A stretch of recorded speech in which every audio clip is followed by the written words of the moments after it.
İndi gördüyüm mənzərə həm insanın böyük faciəsidir, həm böyük paradoksdur, həm də məntiqsizlikdir.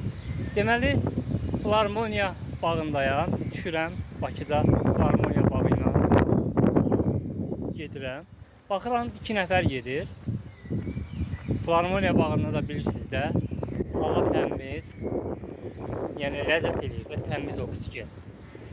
Baxıram ki, 2 nəfər gedir, bir qız, bir oğlan, ikisinin də ağzında sigaret, qızın da, oğlanın da.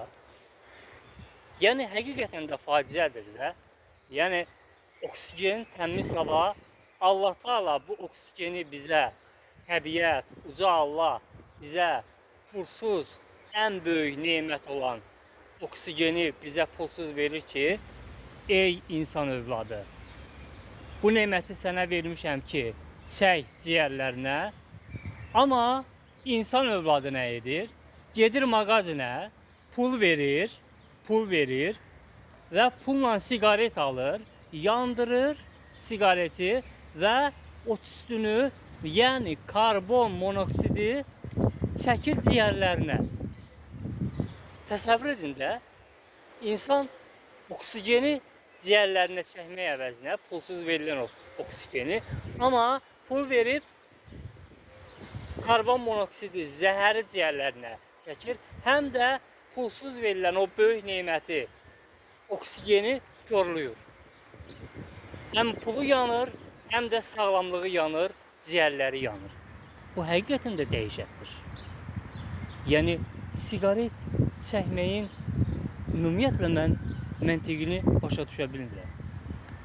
Cəhənnəmə çəkirsən, heç olmasa elə yerdə çək ki, belə gözəl, təmiz havada, bağda çəkmədə. Heç olmasa bu təmiz havanı, bu Filarmoniya bağının təmiz havasını ciyərlərinə ud.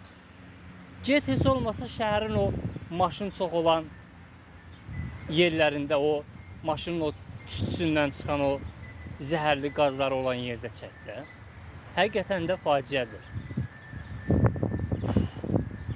Sigareti tərk etdirmə kitabını bilirsiniz də, mənim çox məşhurdur. Çox insana sigareti tərk etməsində kömək edirdi. Elə bu mənzərəni gördüm, dedim savabdır.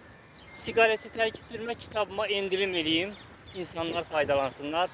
Mənim sigareti tərk etdirmə kitabım 60 manatdır. Onu 30 manata endirim etdim ki, bir alın o kitabı, sınayın. Bəlkə sigareti tərk etmənizdə sizə kömək eləyər. Ciyərlərinizə heyfiniz gəlsin.